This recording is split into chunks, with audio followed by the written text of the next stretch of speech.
Question number 5, check whether 6 power n can end with the digit 0 for any natural number n।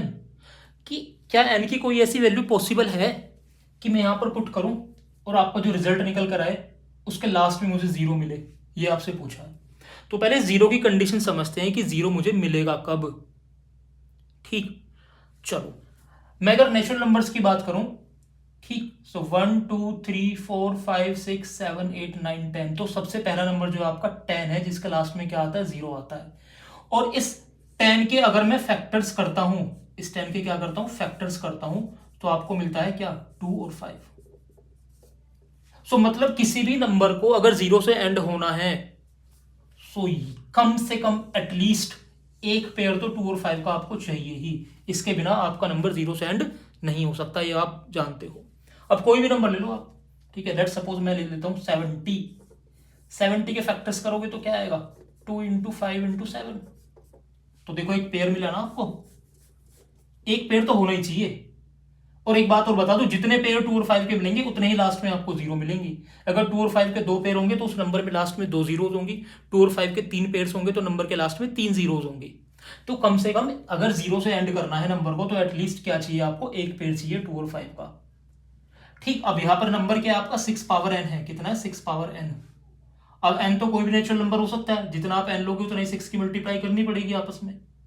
तो main purpose क्या है, main purpose ये है कि 6 को देखो कि 6 के फैक्टर्स क्या आ रहे हैं, और 6 के फैक्टर जो आएंगे 2 इंटू 3 आएगा। 6 के फैक्टर्स कितना आएंगे, 2 इंटू 3 और उसकी पावर n।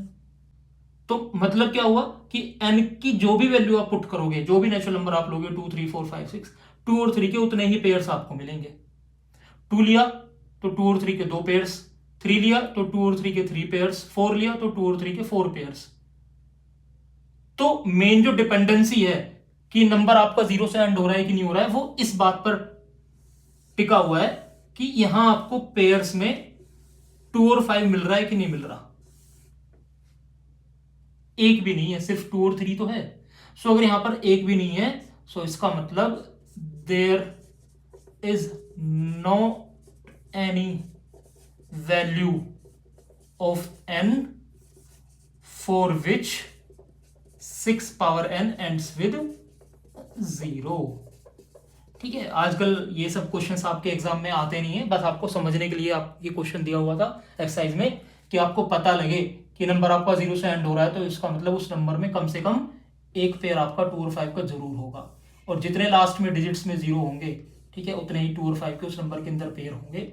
इस नंबर में 6 में कोई भी 2 और 5 का पेयर नहीं था। 2 तो था लेकिन 5 नहीं था, 5 भी तो चाहिए मुझे, इसलिए नंबर कभी भी n की किसी भी वैल्यू के लिए 0 से एंड नहीं हो सकता।